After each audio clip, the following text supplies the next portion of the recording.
4 riders circled the fence line like wolves, dust rising under their horses' hooves, as the tallest one smiled, the kind of smile that promised breaking bones and silence. Inside the ranch house, Caleb Rourke stood between them and the woman they'd come to claim, his rifle loose in his hands but his voice carved from stone. "She stays." The leader laughed, leather creaking as he leaned forward. "That's not how debts work, friend. We'll be back. And next time, we won't knock." Caleb watched them ride into the heat shimmer, knowing talk wouldn't hold them and law wouldn't reach them. By nightfall, he'd have to decide how far a man could go to protect something he'd never planned to keep. If you want to see how far silence can carry a promise, and whether one storm-broken woman and one solitude-carved rancher can stand against men who take what they want, stay with this story to the end. Hit like and drop a comment with your city so I can see how far this tale travels. The West Texas sky had been building toward violence for 3 days. Caleb Rourke could taste it in the air, metallic, tight, the kind of pressure that made horses skittish and cattle bunch near the water tanks. He'd been working this land for 15 years, long enough to read weather the way other men read newspapers, and every instinct he'd honed told him the storm would break hard and mean when it finally came. He didn't know it would bring her. The afternoon sun sat white and merciless over the basin, turning the scrub grass to copper and the caliche road to powder. Caleb worked the north fence line, replacing cedar posts the winter freeze had cracked, his shirt soaked through before noon. At 40, his body still moved with the efficiency of younger years, but everything cost more now, every post driven, every wire strung. The silence out here suited him, had for a long time. He was tamping dirt around a fresh post when he heard hoofbeats. Caleb straightened slowly, squinting against the glare. A rider approached from town, moving faster than the heat usually allowed. As the figure drew closer, Caleb recognized Sheriff Tom Booker's gray gelding, recognized the set of Tom's shoulders, the kind of tension that said the visit wasn't social. "Caleb." Tom reined in, his horse blowing hard. Dust settled around them both. "Tom." Caleb leaned against the post, waiting. Tom Booker didn't ride out to ranches unless he had cause. The sheriff was a lean man, weathered the way good leather weathers, with eyes that had seen enough of human nature to surprise him rarely and trust carefully. He took off his hat, wiped his forehead with his sleeve, then reset it with deliberate care. "Got word this morning," Tom said. "Woman walking the freight trail. Alone. Young. Mexican, from what the station clerk saw. Headed this direction." Caleb's jaw tightened.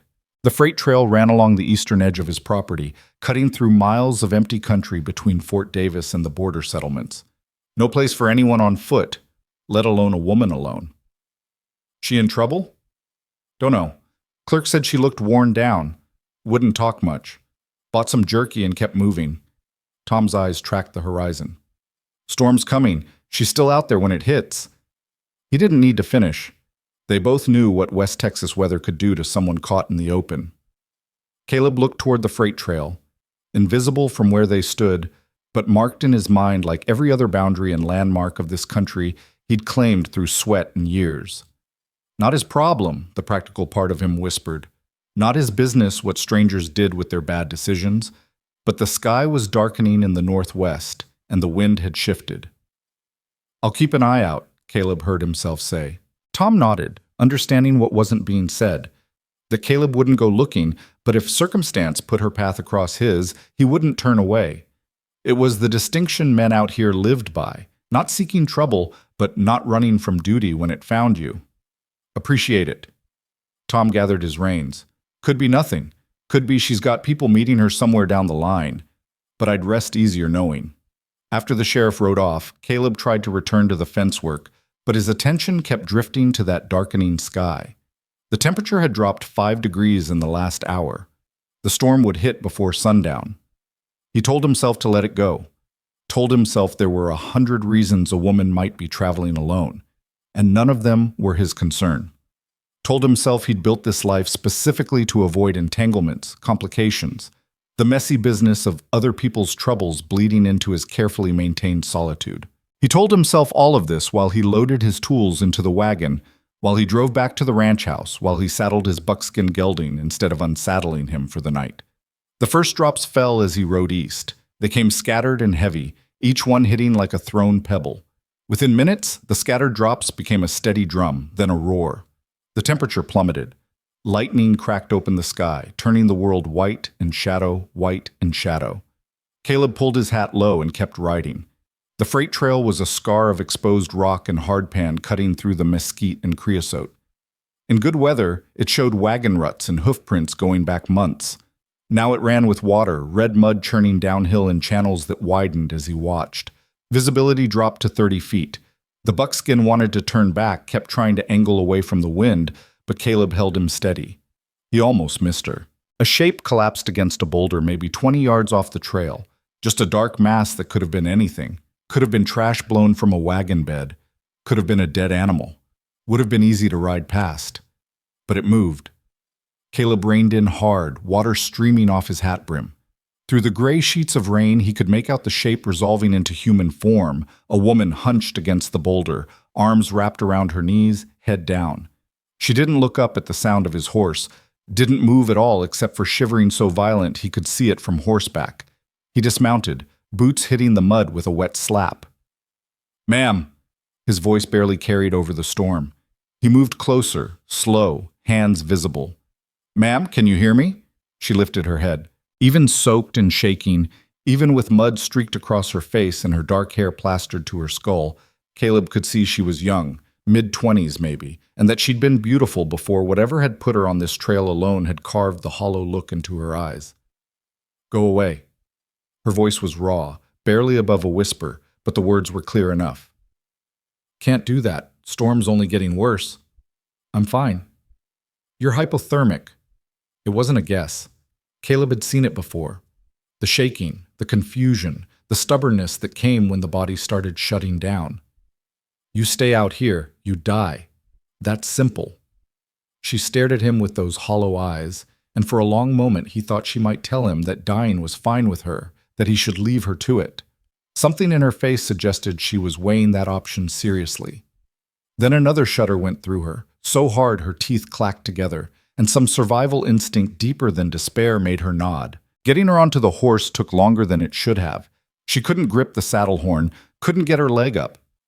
Caleb finally just lifted her. She weighed almost nothing, and settled her in front of him, one arm locked around her waist to keep her upright.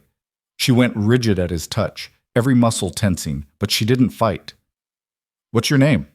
He asked it to keep her conscious, to give her something to focus on besides the cold.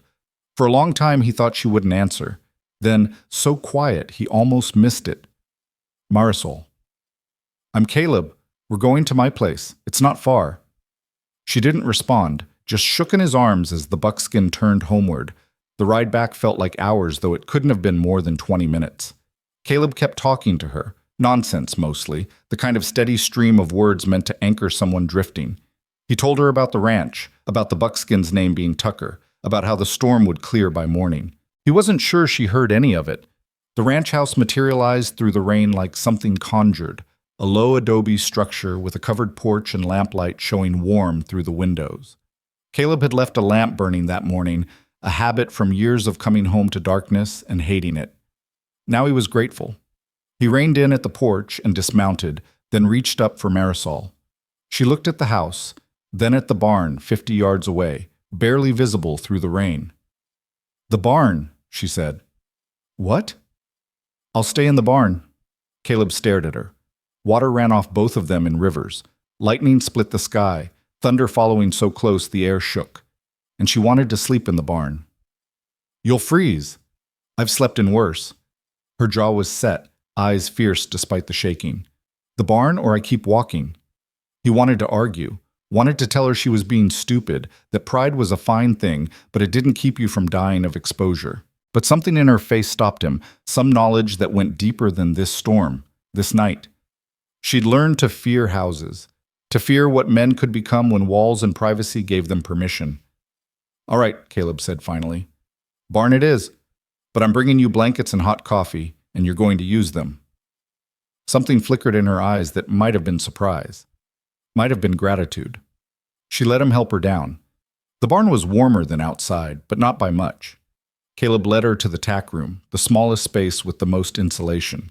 He spread horse blankets over the cot he sometimes used during calving season, then grabbed his heaviest wool blanket from the house, along with a tin of coffee that was still hot from breakfast. Marisol took the blanket and wrapped herself in it, sitting on the cot with her back against the wall, knees drawn up. She held the coffee cup in both hands but didn't drink, just absorbed the heat through the metal. "You got dry clothes?" Caleb asked. She shook her head. "I'll bring you some of mine. Won't fit, but they'll be dry." "Why are you helping me?" The question came out flat, suspicious. Caleb considered several answers. Because Tom asked me to keep watch. Because no one deserves to die in a storm.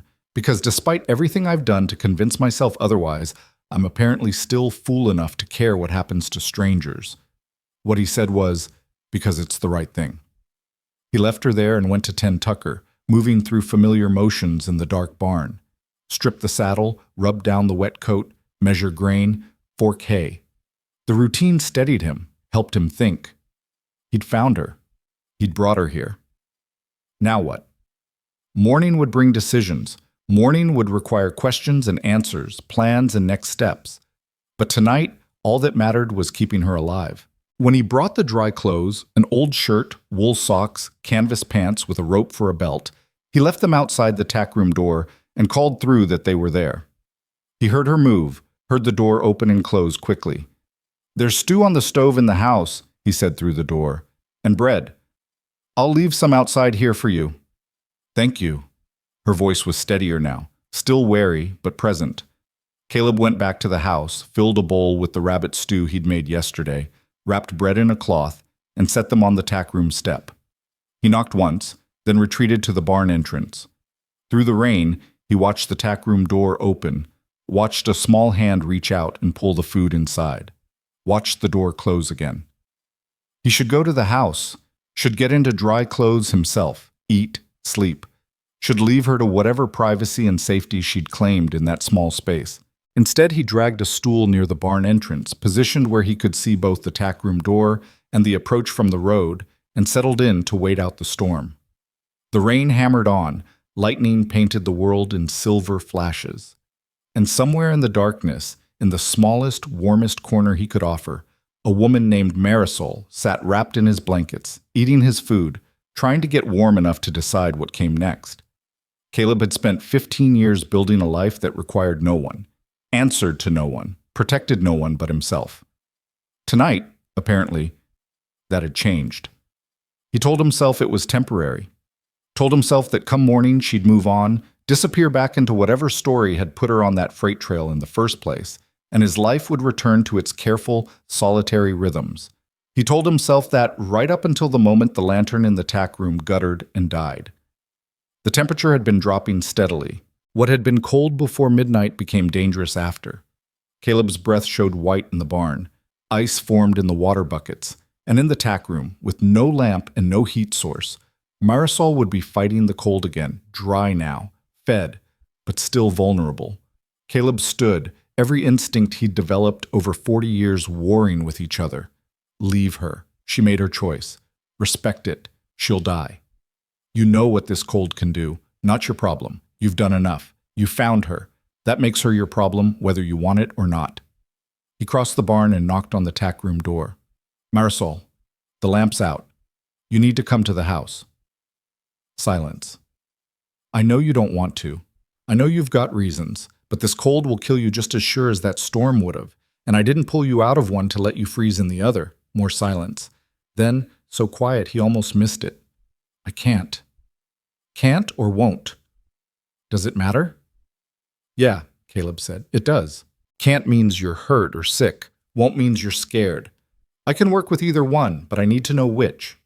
A long pause. Scared. The word hit him harder than it should have.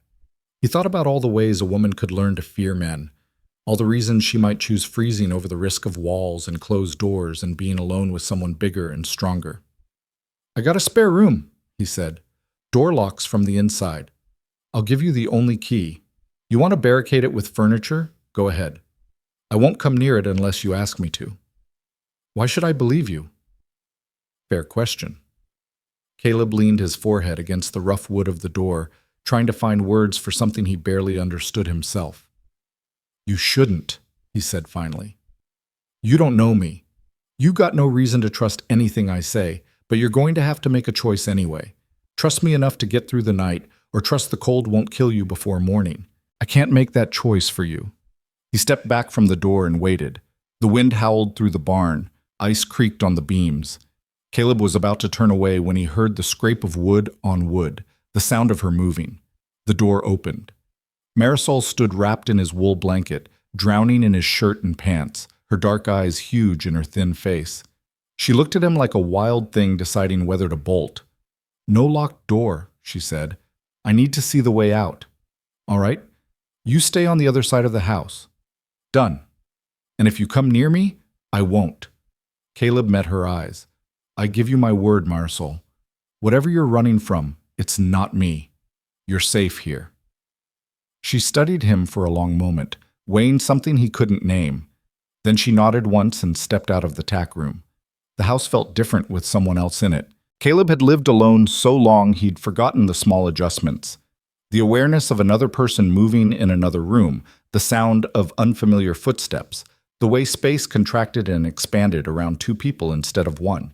He showed her the spare room, barely more than a closet with a narrow bed and a trunk, but it had a window and the door opened outward into the main room, giving her a clear sight line to both the front and back doors. He brought more blankets, built up the fire in the main room stove until heat rolled through the small house in waves.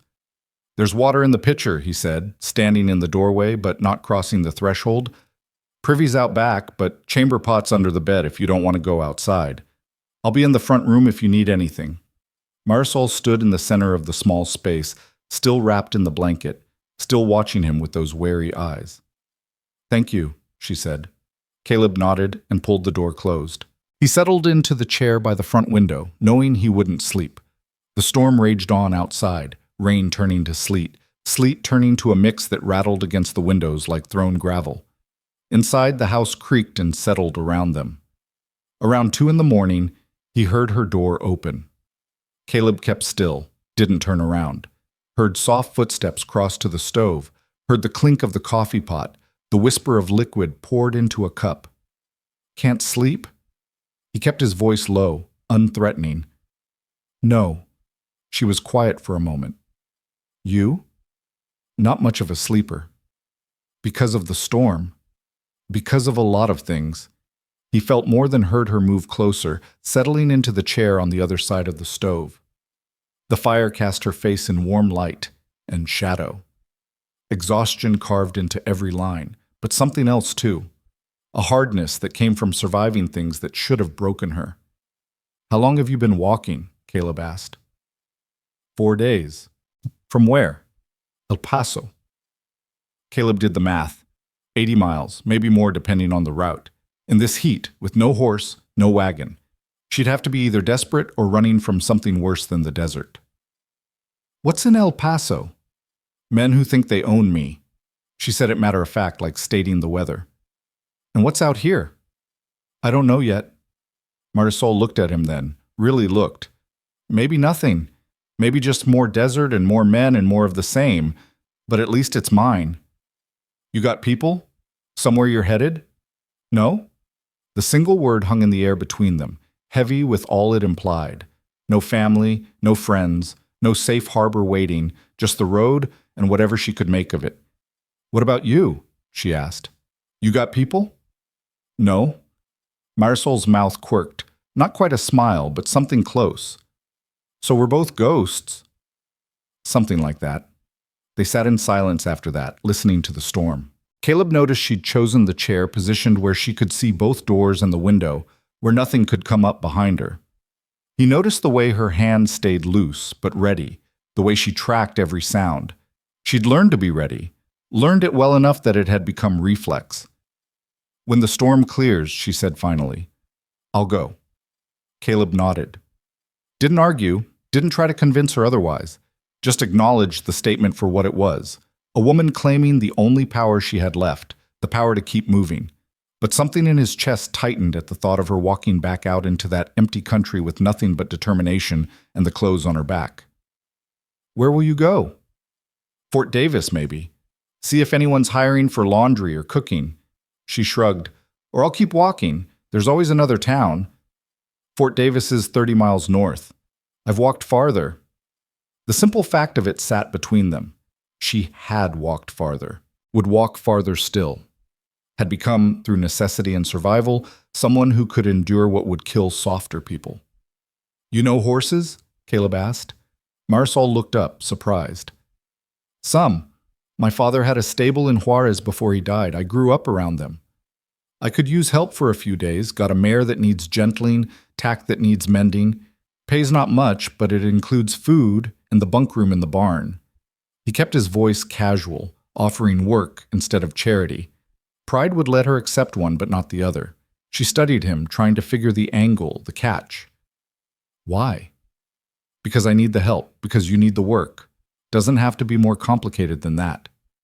And when the few days are up, then you move on, like you planned. But at least you'll have a little money for supplies, maybe a real meal or two under your belt before you start walking again. Marisol was quiet for a long time, weighing it. Caleb could see her turning it over, looking for the trap, the moment where kindness would turn into something else. He wanted to tell her there was no trap, but the words would be empty. Only time would prove that. All right, she said finally. A few days. All right. She stood then, took her coffee cup to the wash basin. At the door to her room, she paused. Caleb? Yeah?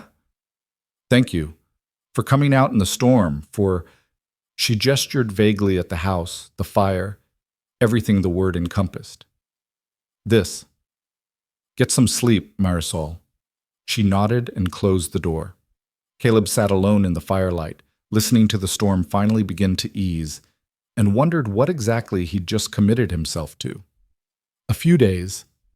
That's all she'd promised. A few days of work in exchange for food and shelter, and then she'd be gone, disappeared back into the vast emptiness of West Texas like she'd never been here at all. That should have been a relief. Should have aligned perfectly with the life he'd built, the solitude he'd chosen. Instead, it felt like watching something valuable slip through his fingers before he'd even figured out what he was holding. Outside, the storm broke. The rain softened to drizzle, then stopped altogether. Stars appeared in the torn clouds, cold and bright and impossibly distant. Inside, Caleb added wood to the fire and settled in to wait for dawn, trying not to think about the fact that for the first time in 15 years, his house didn't feel empty.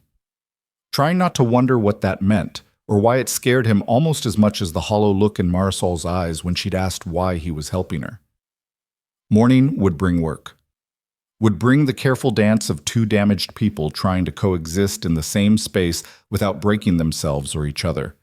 But tonight, for whatever it was worth, they were both inside, both warm, both alive. Sometimes, Caleb thought as sleep finally pulled him under, that had to be enough. Dawn came pale and clean, the storm's violence washed into memory by a sky so clear it hurt to look at. Caleb woke in the chair, neck stiff, back protesting, and found Marisol already outside. Through the window he watched her move through the yard, taking inventory with the practiced eye of someone who'd learned to assess worth and risk in a single glance. She studied the barn, the corral, the chicken coop he'd been meaning to repair for a month. Her borrowed clothes hung loose on her frame, cinched tight with rope, sleeves rolled back to free her hands. He made coffee, the familiar ritual grounding him after a night that had tilted his world sideways. By the time she came to the door, he had 2 cups poured and biscuits warming on the stove. You always up this early? Marisol stood in the doorway, not quite crossing the threshold. Ranching doesn't wait for a man to feel rested. Caleb gestured to the second cup. You drink coffee? I do now. She came inside, took the cup, wrapped both hands around it the way she had last night. In the morning light, he could see her more clearly, the bruise yellowing along her jawline, the cuts on her hands that spoke of hard travel, the way she held herself like someone ready to move fast if she needed to. You hungry? Always. The word came out before she could stop it, honest in a way that made her look away. Caleb pulled the biscuits from the oven, split them, filled them with the leftover stew, reheated into something approximating gravy. They ate standing up, the silence between them more comfortable than it had any right to be. "So," Marisol said finally, "this mare that needs gentling." "Yeah," Caleb finished his coffee. "She's 3 years old, never been properly broken. Got her from a ranch that folded last spring. She's got good lines, but a bad temper." Sounds familiar. The corner of Caleb's mouth twitched. Might have been a smile if he remembered how to make them. "She's in the far corral. Want to take a look?" They walked out together, boots squelching in the mud left by last night's rain. The air smelled of creosote and wet earth, clean in a way that made breathing feel like starting over. The mare was a bay with a white blaze, fine-boned and nervous, watching them approach with ears pinned back and nostrils flared. Marisol stopped at the fence, went still. Not the stillness of fear, but of attention, the kind that said she was reading the horse the way some people read books. "She's scared," Marisol said. "She's mean." "No." Marisol shook her head. "Look at her eyes. Look how she moves. That's not aggression, that's terror." Caleb looked, saw the white showing around the mare's eyes, the tremor in her flanks, the way she kept her haunches toward the corner like she was protecting herself from attack. "Someone hurt her," Marisol said quietly. "Previous owner said she was just ornery. Previous owner was either blind or lying." Marisol climbed onto the fence rail, moved slow, kept her body language loose. "Hey, Mama. Hey now. Nobody here's gonna hurt you." The mare snorted, tossed her head, but didn't bolt. "How long have you had her?" 2 months. Haven't been able to get within 10 feet without her trying to kick my head off." Marisol made a soft sound in her throat, not quite words. The mare's ears swiveled forward, just a fraction. "You got a carrot or something sweet?" Caleb went to the barn, came back with a withered apple from his winter stores. Marisol took it, bit it in half with her own teeth, held out one piece on her flat palm. "Come on, pretty girl, come see." It took 20 minutes. 20 minutes of Marisol standing perfectly still, arm extended, voice flowing like water over rocks, low, rhythmic, promising safety without demanding trust. The mare fought herself, instinct warring with fear, until finally hunger and something deeper won out. She stretched her neck, lips curled back, and snatched the apple from Marisol's hand. "Good girl." Marisol's voice stayed level, calm. "See? Nothing bad. Just food and quiet." Caleb watched from outside the corral, watched Marisol gentle this terrified animal with nothing but patience and presence, and felt something shift in his chest. This woman who'd collapsed in a storm, who'd chosen a cold barn over a warm house, who carried fear like a second skin. She knew exactly what this mare needed because she'd needed it herself. "How'd you learn that?" he asked when Marisol climbed back over the fence. "My father." She wiped her hands on her pants. "He used to say horses and people aren't that different. They both remember who hurt them and who didn't." "Smart man." "He was." Past tense, final. Another door closed. They worked through the morning, Caleb showing her the ranch in pieces.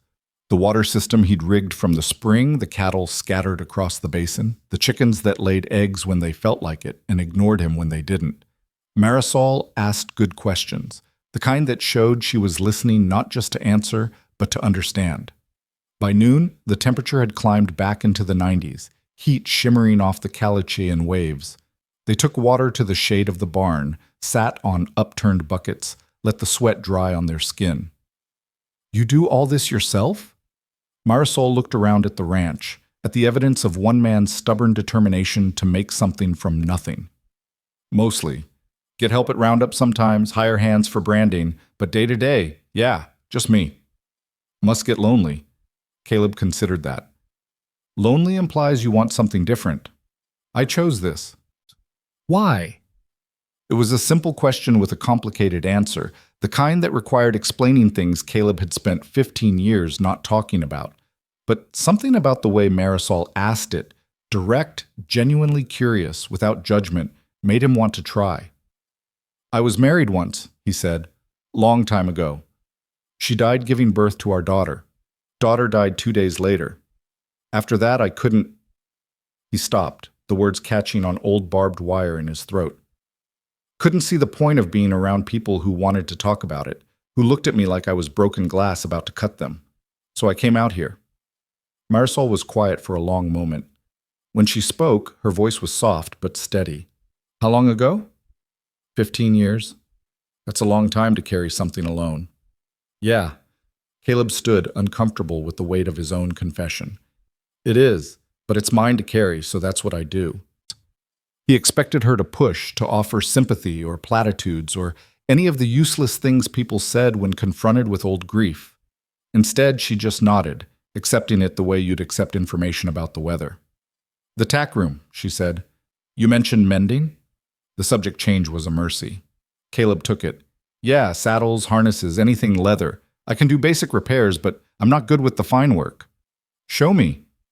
The tack room smelled of leather and neat's foot oil, dust and use. Marisol ran her hands over the equipment hung on the walls, her fingers finding every weak stitch, every crack in the leather, every place where time and weather had started to win.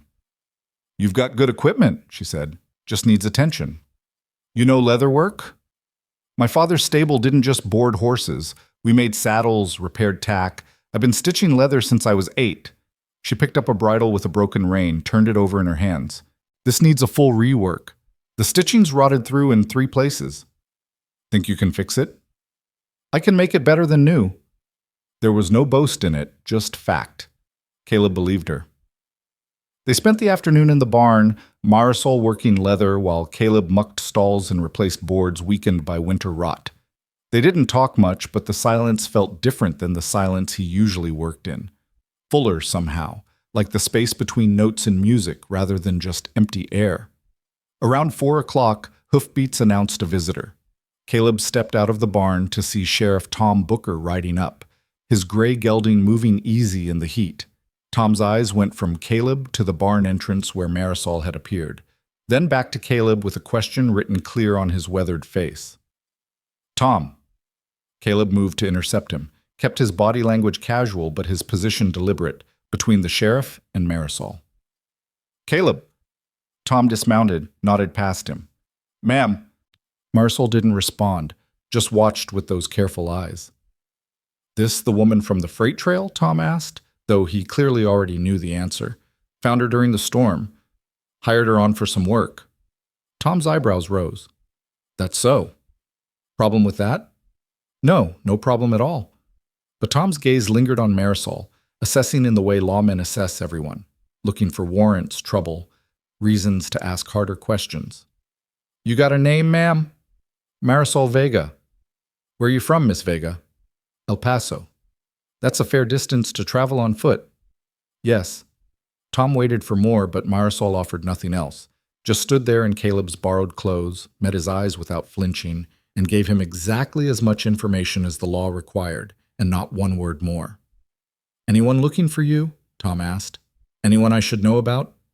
Marisol's jaw tightened almost imperceptibly. Not that I know of. It wasn't quite a lie, but it wasn't quite the truth either. Caleb could see Tom catch it, file it away. Well, Tom reset his hat. You run into any trouble, you let me know. Caleb here's good people, but if you need help, I won't. Marisol's voice was flat. But thank you for your concern, Sheriff.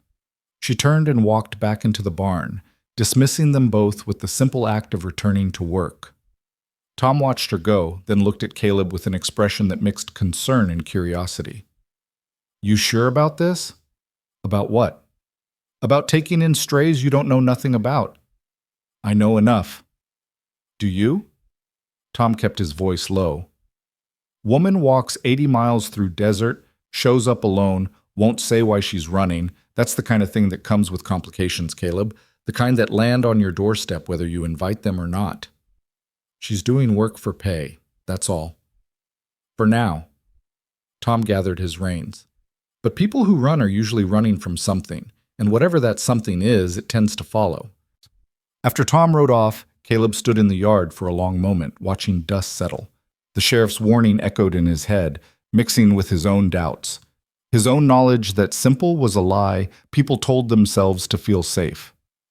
When he went back to the barn, he found Marisol exactly where he'd left her, working the bridle with steady hands, her face carefully blank. He's not wrong, she said without looking up. About complications. Caleb leaned against the door frame. You going to tell me what you're running from? Does it matter? Depends on whether it's going to show up here with guns.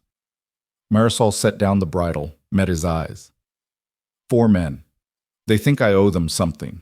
Think they bought the right to me along with some equipment my father left behind when he died. Bought you how? He had debts. When he died, they transferred to me, or that's what they claimed.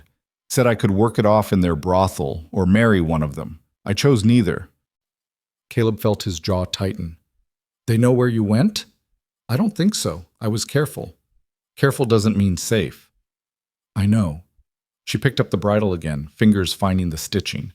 That's why I keep moving, why I don't stay anywhere long enough to be found. And if they do find you? Marisol looked at him then, and he saw in her face the answer to every question he hadn't asked. She'd run. Would keep running until running wasn't possible anymore, until they caught her, or she disappeared so far into the empty country that she might as well be dead. I won't bring trouble to you, she said. I'll leave before it comes to that. Didn't ask you to leave. You should. Probably.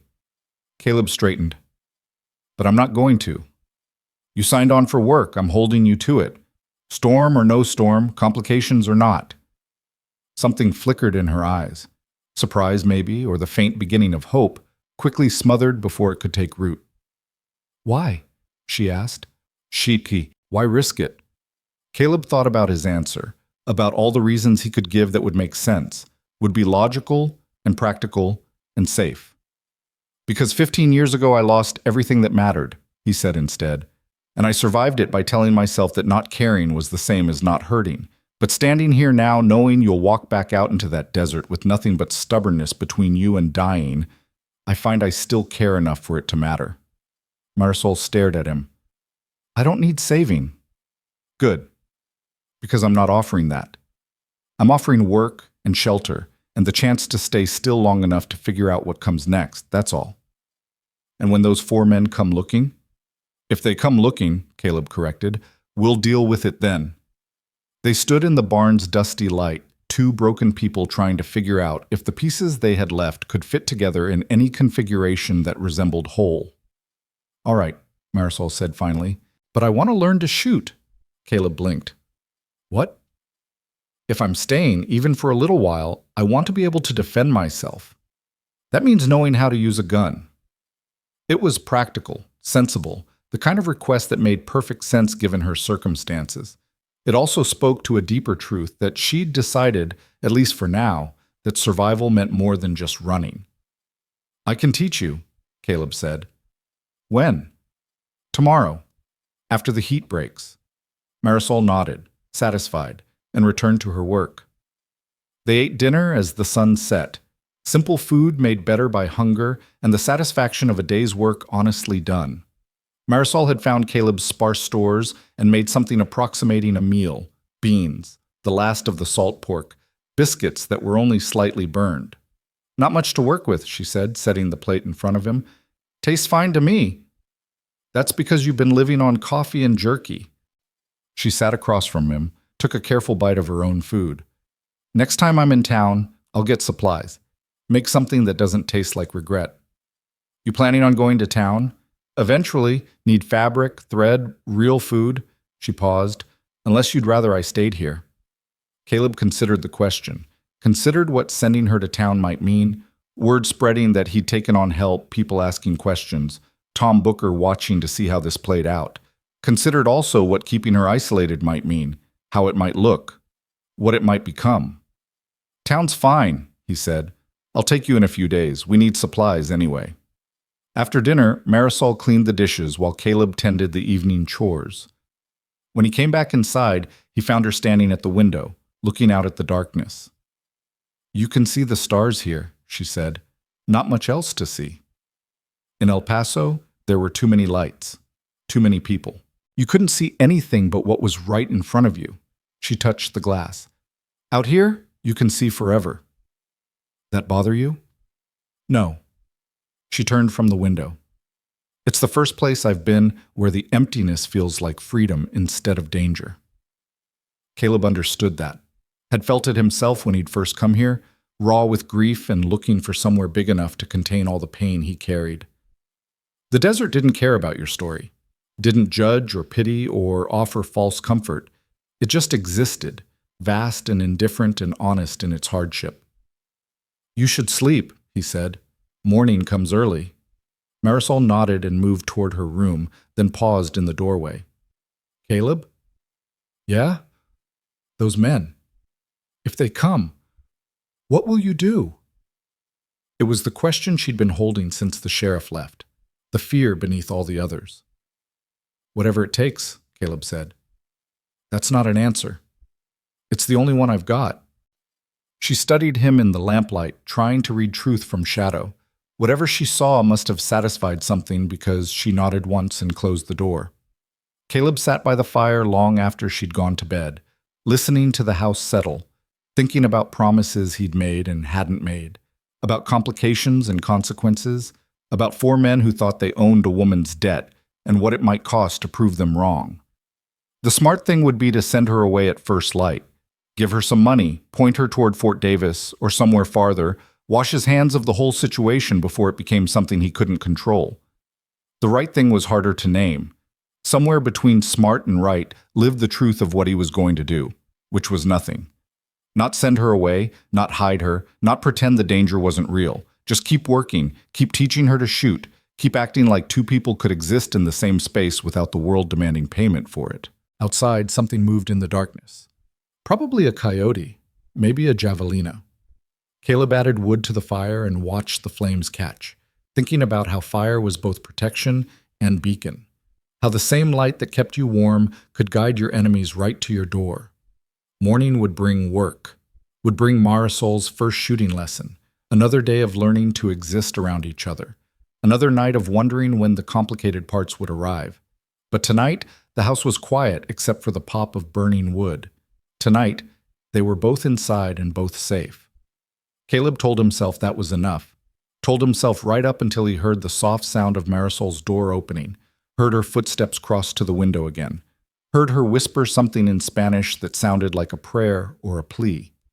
He didn't ask what she'd said, didn't offer comfort or company, just sat in his chair and kept watch while she stood at the window, 2 ghosts sharing space in the darkness, waiting for dawn. The shooting lesson happened 3 days later, after the evening chores were done and the worst of the heat had broken into something almost bearable. Caleb set up targets against the far corral fence, old tin cans he'd been saving for no particular reason, now lined up like a jury waiting to pass judgment. Marisol stood beside him, nervous energy rolling off her in waves. She'd been working steadily since that first morning, proving herself with every fence mended and every stall mucked, but this was different. This was learning to fight back. "Ever held a gun before?" Caleb asked. "My father had a rifle. I watched him shoot rabbits sometimes, but he never let me touch it." Caleb pulled his Colt from its holster, checked the cylinder out of habit, though he knew it was loaded. "This is a .45. It's got weight to it. Kicks hard. First time you fire, it's going to want to jump in your hand." He demonstrated the grip, the stance, the way to sight down the barrel. Marisol watched with absolute focus, the kind of attention that came from knowing your life might depend on remembering every detail. "Now you try." He handed her the gun. Her hands shook, taking it. Just slightly, but enough that Caleb noticed. She noticed too, and her jaw tightened with determination. "It's heavier than I thought." "Yeah, that weight's going to save your life one day, so get used to it." He moved behind her, adjusted her grip, her stance, felt her tense when he touched her shoulder to square it, then consciously relax, a choice she was making to trust him despite every instinct screaming otherwise. "Breathe out slow," Caleb said quietly. "Squeeze the trigger. Don't pull.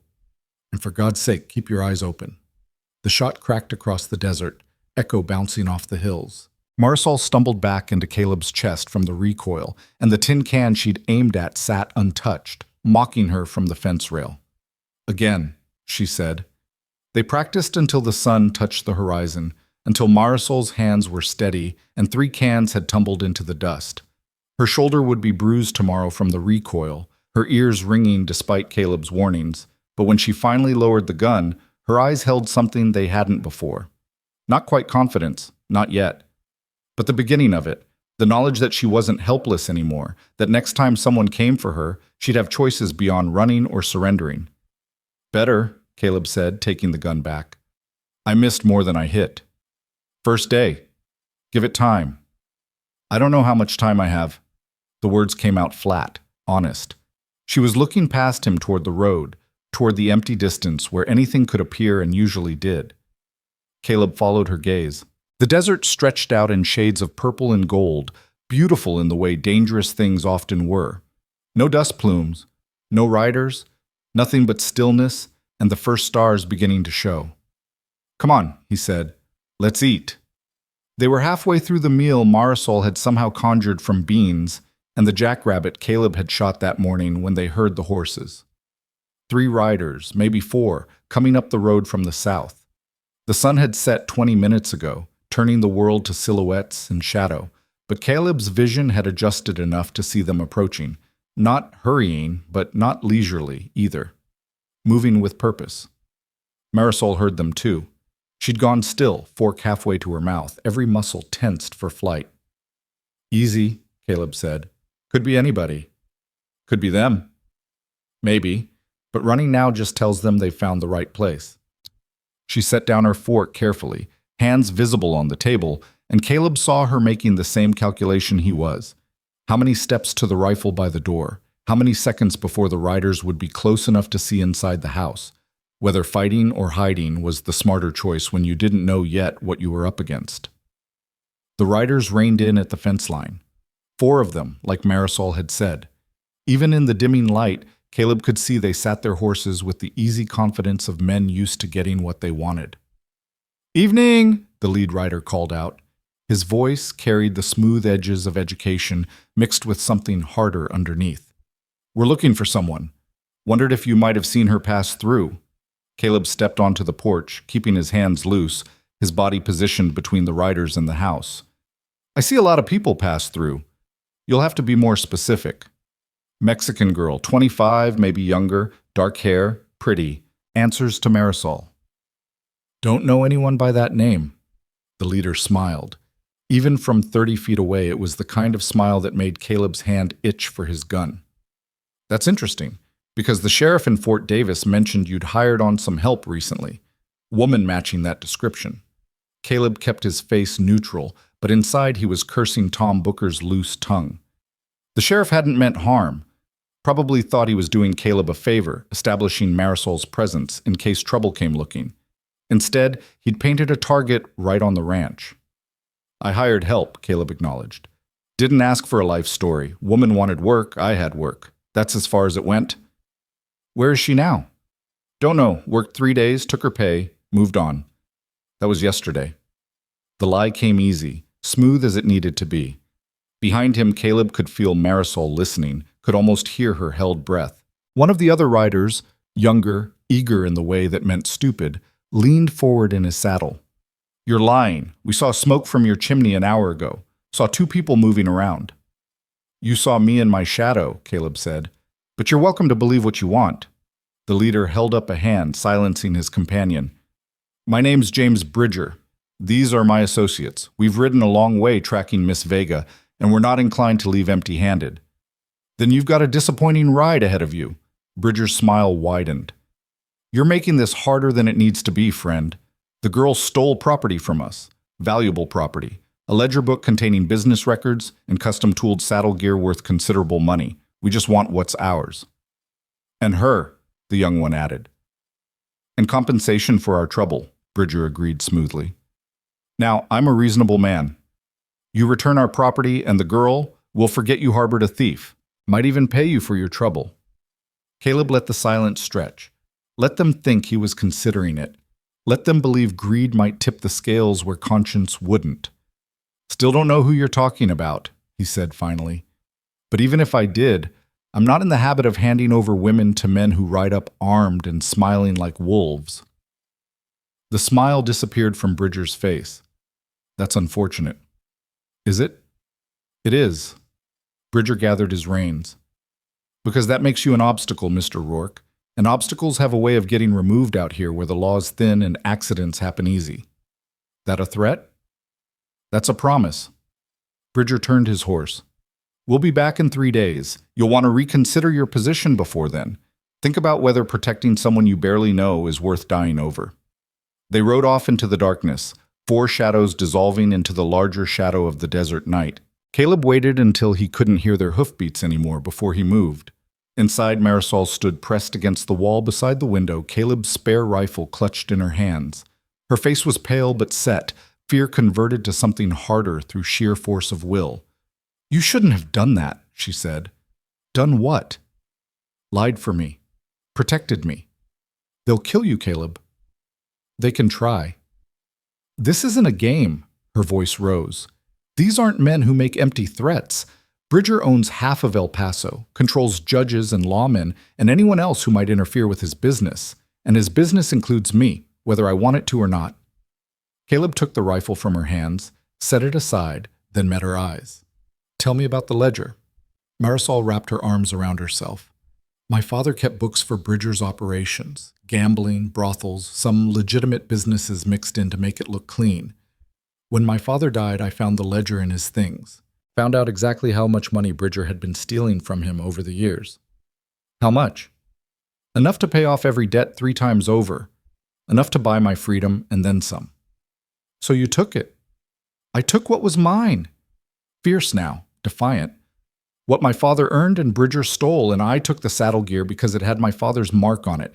Pieces he'd made himself, worth more to me than any money." "Where is it now?" She hesitated, weighing trust against paranoia.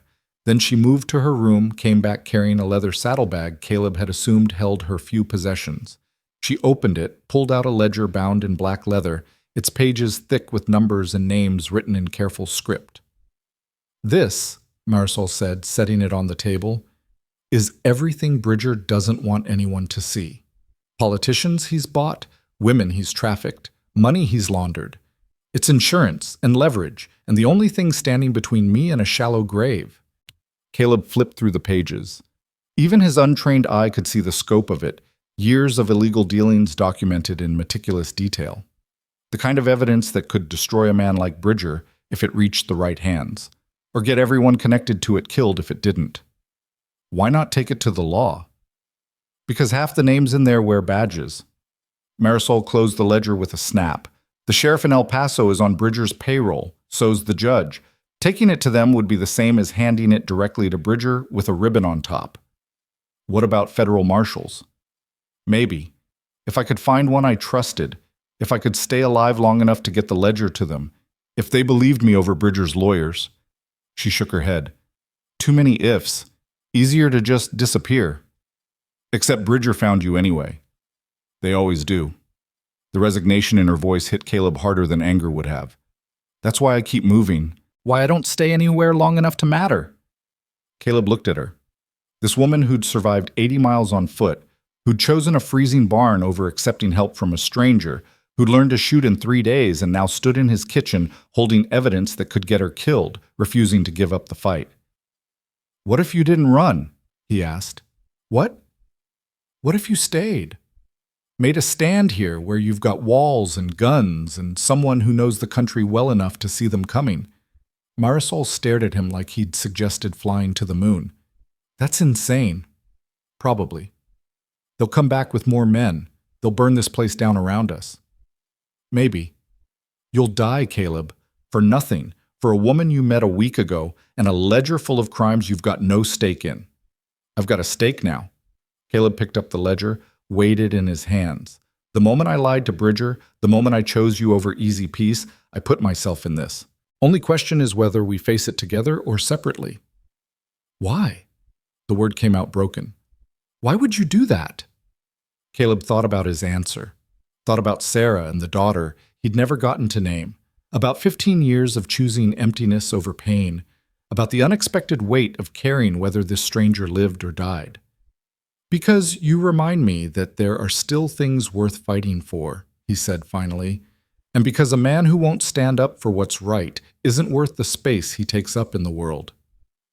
Marisol's eyes filled with tears she refused to let fall. "I don't want you to die for me."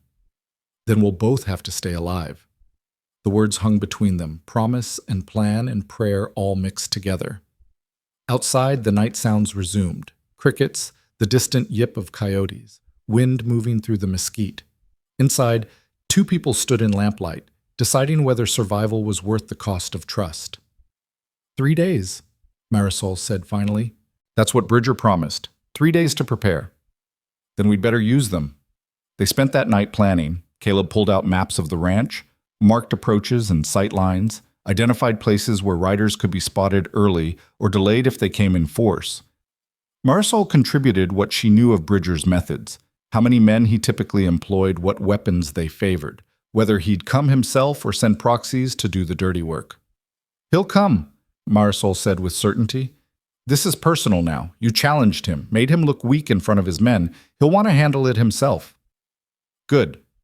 Rather face one man with pride than four with nothing to lose. He won't come alone. I know. By midnight, they had something approximating a strategy. By 2 a.m, Caleb had checked and rechecked every gun in the house, made sure the rifle was loaded and the spare ammunition was accessible. By dawn, neither of them had slept. They worked through the next day like people racing a deadline they couldn't see but knew was coming.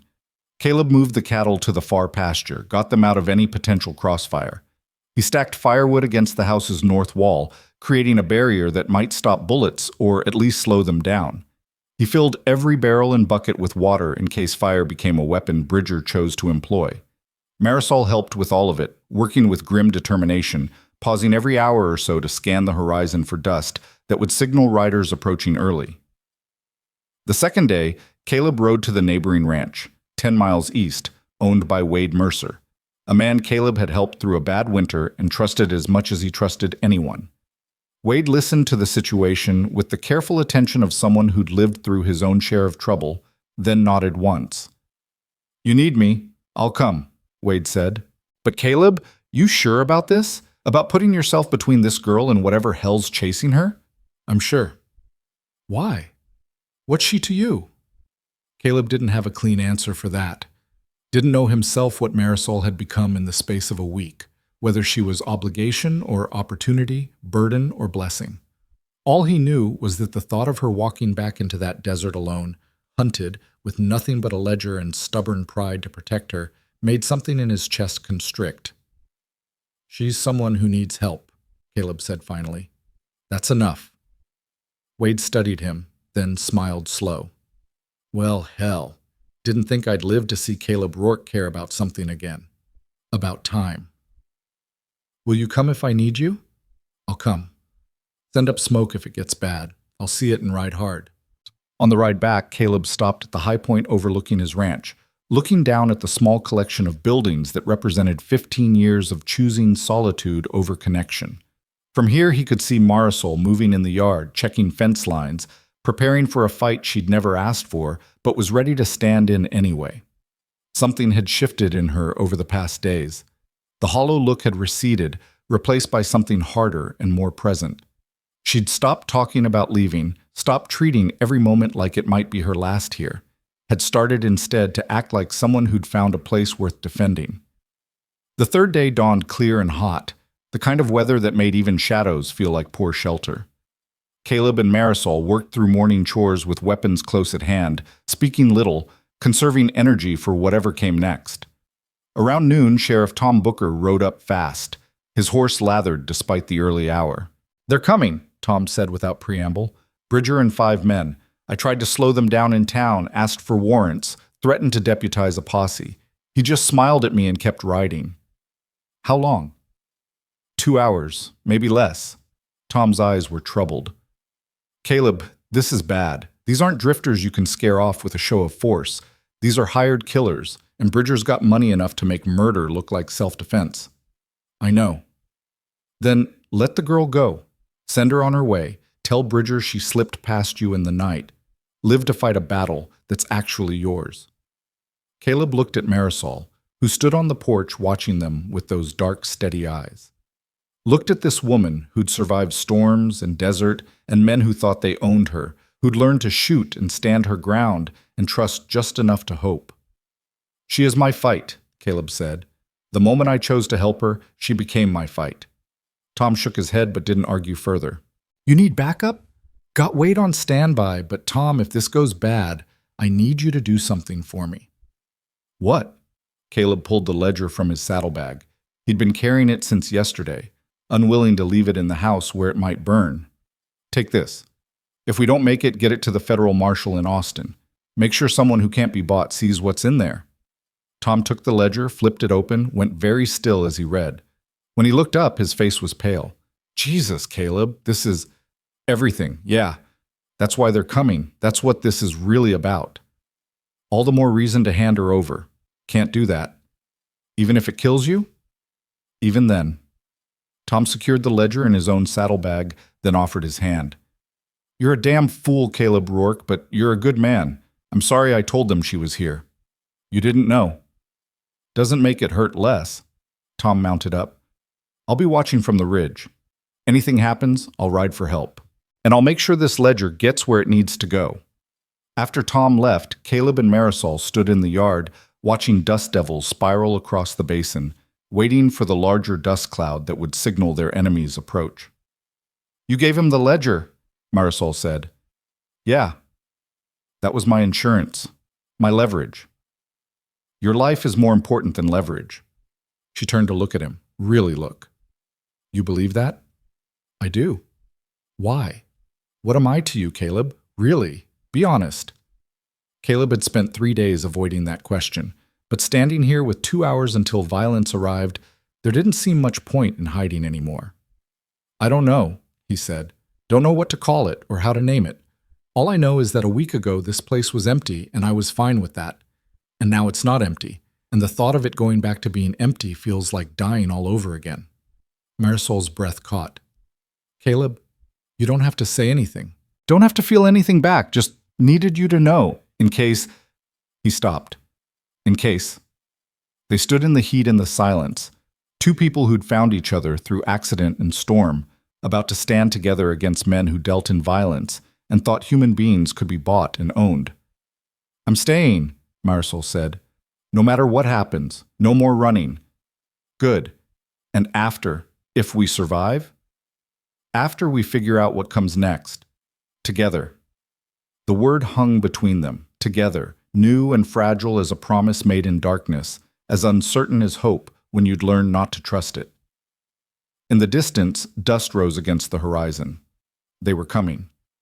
Caleb watched the dust cloud grow, 6 riders taking shape against the white sky like something inevitable, finally arriving. He'd positioned himself and Marisol strategically, him on the porch with clear sightlines in 3 directions, her inside by the window with the rifle, close enough to support him, but protected by adobe walls thick enough to stop most bullets. Remember what we talked about, Caleb said without turning around.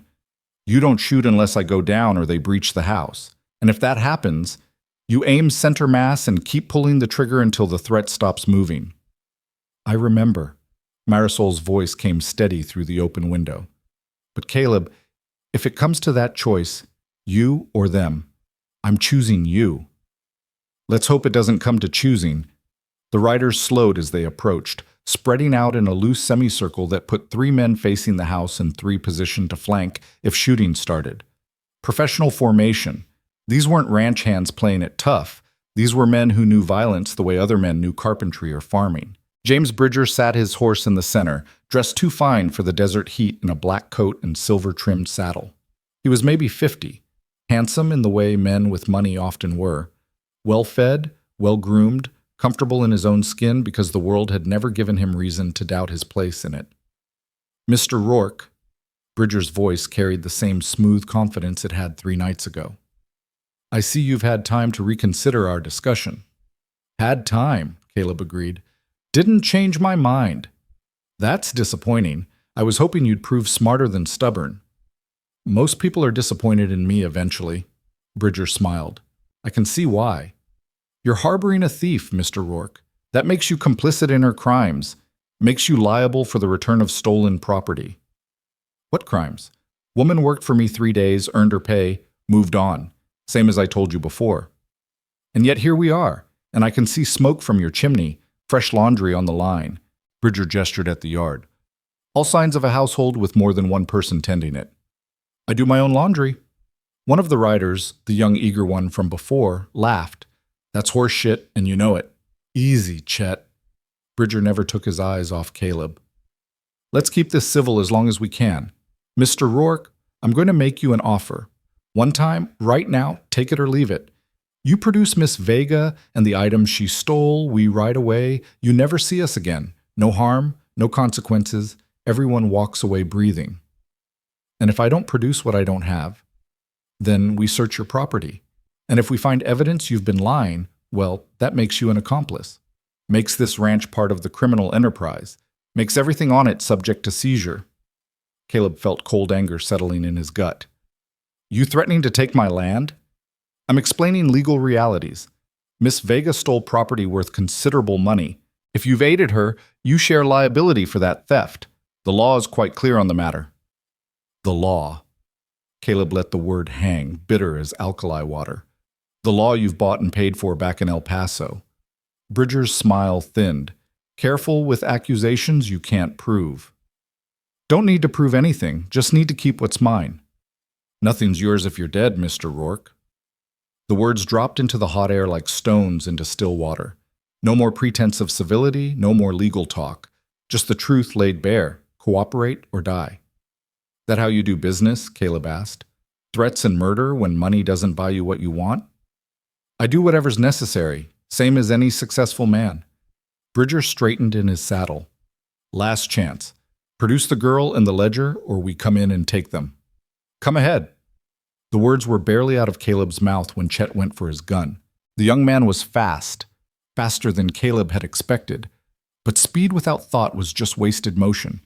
Caleb's shot took him in the shoulder before his gun cleared leather, spun him sideways in the saddle. The crack of gunfire shattered the afternoon silence, sent the horses dancing sideways, turned everything into movement and noise and the metallic taste of adrenaline. Hold! Bridger's voice cut through the chaos. Everybody hold! The other riders had their guns drawn but hadn't fired, caught between orders and instinct. Chet slumped forward, gripping his shoulder, blood seeping through his fingers. His horse sidled nervously, wanting to bolt but held in place by training and a tight rein. You shot my man, Bridger said. His voice was still controlled, but something cold had entered it. He drew first. That's self-defense in any territory, bought law or honest. You're making this worse for yourself. Not seeing how it could get much worse, you already promised to kill me. Bridger studied Caleb with new attention, reassessing. You're really willing to die over this? Over a woman you barely know? I'm willing to defend my property against men who ride up armed and threatening. Whether there's a woman here or not doesn't change that basic fact. There's 6 of us and 1 of you. 2, Marisol said. She'd stepped into the doorway, rifle raised and steady, aimed at Bridger's chest. In the harsh afternoon light, she looked older than her years, hard in the way people got when softness had been beaten out of them by circumstance. Hello, Marisol. Bridger's voice gentled, shifted into something that might have passed for charm if you didn't look too close. It's been a long time. Not long enough. Come now, is that any way to greet an old friend? You were never my friend? You were my father's partner right up until you started stealing from him. That's a harsh accusation. It's the truth. I've got the ledger to prove it. Every dollar you skimmed, every deal you fixed, every person you destroyed to build your empire. Bridger's mask of civility cracked just slightly. Where is it? Safe. Somewhere you'll never find it. Everything can be found, given enough time and motivation. Then you'd better hope you have both, because I'm not telling you a damn thing. They faced each other across 30 feet of desert hardpan. Predator and prey, owner and owned. The man who thought money could buy anything, and the woman who'd learned the price of everything. You can't win this, Bridger said. Even if you kill all of us, more will come. I have resources you can't imagine. People who'll hunt you across every territory between here and the Pacific. You'll never be safe, never be free. Not while you have what's mine. It was never yours, Marisol said. My father earned that money honestly. You stole it. And the ledger? That's just proof of your crimes written in your own hand. That belongs to the law, not you. The law is what I say it is. Not out here. Caleb shifted his weight slightly, drawing Bridger's attention back. Out here, the law is what a man can hold and defend. And right now, I'm defending my property against trespassers who've already shot at me once. Chet shot at you because you provoked. Chet's lucky I only aimed for his shoulder, Next time I'll aim center. Bridger's jaw tightened. The affable businessman facade had burned away completely now, leaving something meaner underneath. You're making a mistake. Probably, but it's my mistake to make. For a long moment, nobody moved. The 6 riders sat their horses in the beating sun, weighing options and costs. Chet's breathing had gone ragged with pain. Blood dripped from his fingers into the dust, each drop a small dark stain spreading and disappearing. Finally, Bridger gathered his reins. All right, Mr. Rourke, you want to play this out? We'll play it out. But understand what you're choosing. A siege you can't win, against men who don't quit, for a woman who'll leave you the moment she gets a better offer. She's standing right here, Marisol said coldly, and I'm not leaving. We'll see. Bridger turned his horse. Boys, fall back. We're going to do this the professional way. They rode out slowly, Chet swaying in his saddle, the others keeping watch over their shoulders. Caleb didn't lower his gun until they'd crested the ridge and disappeared from sight. The moment they were gone, Marisol sagged against the doorframe. That was not over, Caleb finished. That was just the opening move. What do we do now? Now we prepare for them to come back. And they will come back, probably tonight when they think we're sleeping. Marisol nodded, steadying herself. I'll secure the windows, make sure nothing flammable's near the walls. I'm going to ride to Wade's, get him here before dark. 2 guns better than 1 when they come in force. Caleb, she caught his arm as he moved past. Thank you. For standing with me. For not giving up when it would have been easier. He covered her hand with his, feeling the calluses she'd earned over the past week, the strength in her grip. We're in this together now. All the way through. All the way through, she repeated, and something in her eyes said she understood what that meant, that there was no backing out now, no safe exit. They'd committed to this path and would follow it wherever it led, whether that was survival or something darker. Caleb rode hard to Wade's place, made it there in under an hour.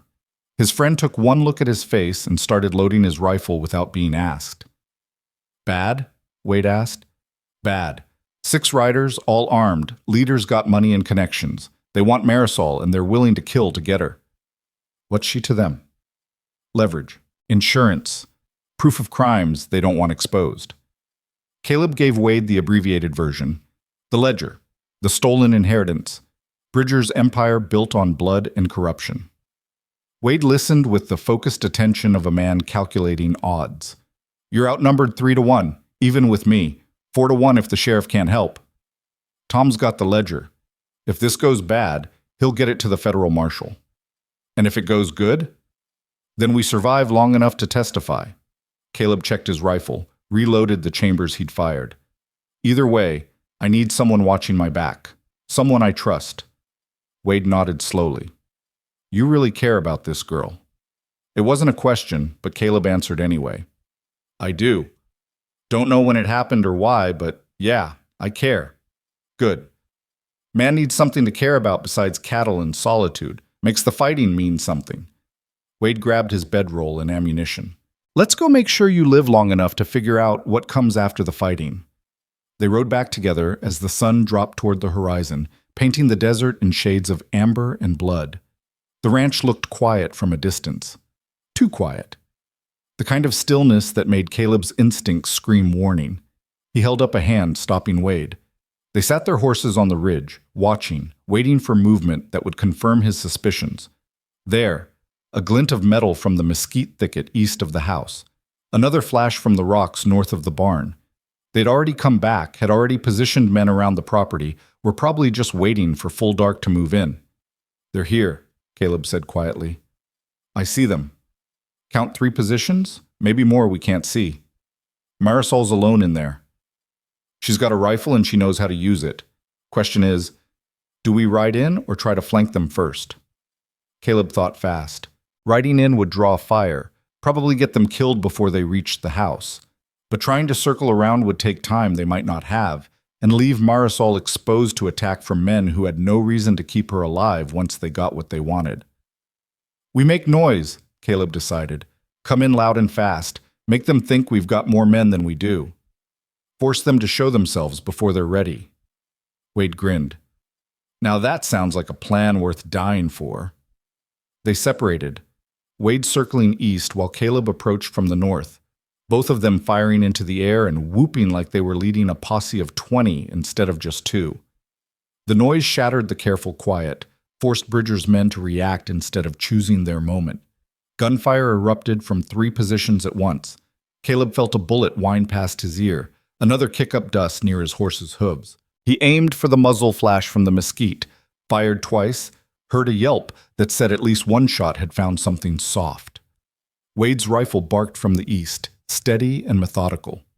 The man knew how to shoot, had learned during the war like a lot of men their age, had kept his skills sharp through years of hunting and protecting stock from rustlers.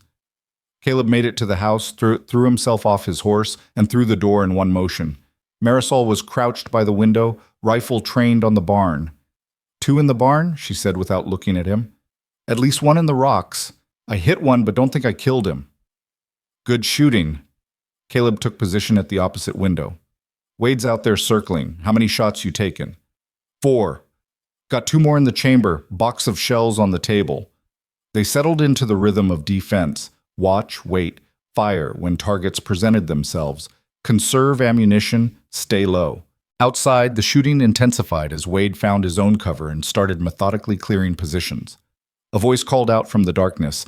Bridger's smooth tones turned ragged by anger. This is pointless. You're surrounded, outgunned, and running out of time. Surrender now, and I'll let you live. That offer include letting us keep what's ours? Caleb shouted back. The girl's not yours to keep. She's not yours either. She's property, collateral on a debt owed and unpaid. That makes her mine by law. Marisol's jaw clenched, but she didn't respond, just adjusted her aim and waited for someone to get stupid enough to show themselves. There is no debt. Caleb returned fire at a shadow moving near the barn. There's just theft and lies dressed up as business, and I'm not letting you take her. Then you'll die for nothing, because whether it's tonight or tomorrow or next week, I will get what I came for. I always do. The words carried absolute certainty, the conviction of a man who'd never been told no in any way that mattered. Caleb had met men like Bridger before, men for whom the world existed to serve their wants, who couldn't conceive of losing because losing had never been part of their experience. Those men were dangerous precisely because they couldn't imagine defeat, would keep pushing, keep escalating, keep sending more men and more bullets until either they won or everyone died trying to stop them. But they also had a weakness.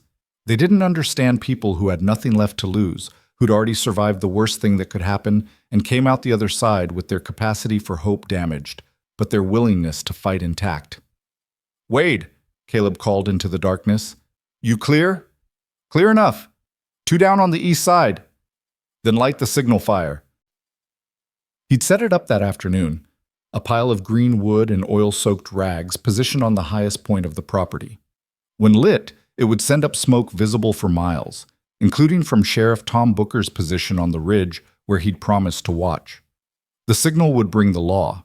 Might not arrive in time to stop the killing, but it would arrive eventually, and that changed the equation for Bridger. Made this a public matter instead of private violence that could be hidden or explained away. Wade must have reached it because suddenly a column of thick black smoke began rising into the twilight sky, oily and dark and impossible to miss. The shooting stopped. In the sudden silence, Caleb could hear his own heartbeat, Marisol's quick breathing, the nervous stamp of horses still saddled and waiting in the darkness. You stupid bastard! Bridger's voice had lost its smoothness entirely. You just called the law into this. That's right. And Sheriff Booker's got your ledger, which he's probably reading right about now. So you kill us, you've got nothing but a dead accountant's daughter and a rancher nobody will miss. But that ledger gets out, you've got federal marshals asking questions you can't buy your way out of. I can destroy Booker. Maybe. But can you destroy him before he makes copies? Before he sends them to Austin and Santa Fe and every territorial office between here and Washington? Can you kill every lawman who reads what you've been doing? The silence stretched. Caleb could almost hear Bridger thinking, calculating, weighing whether victory was worth the cost. This isn't over, Bridger said finally. Sure it is. You lost the moment you came here thinking money could buy what wasn't for sale.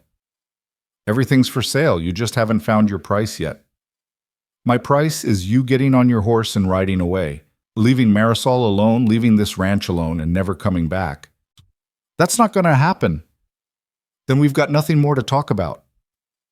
Another long silence, then the sound of horses being mounted, of men moving through darkness, of retreat disguised as strategic withdrawal. We'll meet again, Mr. Rourke, Bridger called out, and next time I won't be so patient. Looking forward to it, Caleb lied. They listened to the riders leave, listened until hoofbeats faded into the general night sounds of the desert. Only then did Caleb lower his rifle and let himself breathe. Wade came in through the back door, grinning despite the powder burns on his face. That was the stupidest, most reckless thing I've seen in 20 years. I'm proud to have been part of it. Marisol stood slowly, legs shaking from adrenaline crash. Is it really over? For tonight, Caleb said. Maybe longer, depending on how badly Tom rattles Bridger's cage with that ledger. He'll come back. Marisol's voice was flat, certain. Men like him always do. They can't stand losing, can't stand being defied. Let him come. Wade checked his rifle, began reloading. Next time we'll be ready. But Caleb was watching Marisol, seeing the defeat creeping back into her eyes despite the victory they'd just won. She'd lived this pattern before, temporary triumph, followed by inevitable pursuit, safety that lasted only until the hunter caught the scent again. There's another option, Caleb said slowly, the idea forming even as he spoke. Something that changes the rules completely. What? Marisol asked. Marriage. The word dropped into the room like a physical thing. Wade's eyebrows rose. Marisol went very still. What did you say? She whispered. Marriage. In the eyes of the law, a woman's debts become her husband's responsibility. If we're married, Bridger can't claim you as collateral anymore. You'd be my wife, under my protection, with all the legal standing that entails. That's... Marisol struggled for words. That's insane, Probably, but it works. We ride into Fort Davis tomorrow, get married with the sheriff as witness. Public record, legal and binding. Bridger shows up after that. He's not trying to collect on a debt anymore. He's trying to steal another man's wife. Changes it from business to kidnapping, brings the law down on him in ways even his money can't fix. Wade whistled low. That's actually brilliant. Crazy, but brilliant. This is not a reason to get married, Marisol protested. Marriage is supposed to be about love, Caleb supplied, partnership, trust. He moved closer to her, close enough to see the fear and hope warring in her eyes. We've got the partnership, we're building the trust, and whatever else we've got or might have someday, seems like that's worth protecting with whatever legal means we can find. You don't want to marry me. How do you know what I want? Because nobody wants this. Nobody wants a woman with a target on her back and a past full of violence. I do. The words came out rough but certain. I want exactly this. Want you safe. Want you here. Want to wake up knowing you're not going to disappear into that desert because running's the only option you've got left. Marisol's eyes filled with tears. What if I can't be what you need? What if I'm too broken, too damaged? Caleb thought about Sarah, about the daughter he'd never named, about 15 years of choosing emptiness because it was safer than risking pain again. Then you'll fit right in, he said. Because I'm broken too, Marisol. Been broken so long I forgot what whole felt like. But these past days with you here, working beside you, standing with you, watching you fight for your life and your freedom, that's the closest I've come to whole in 15 years.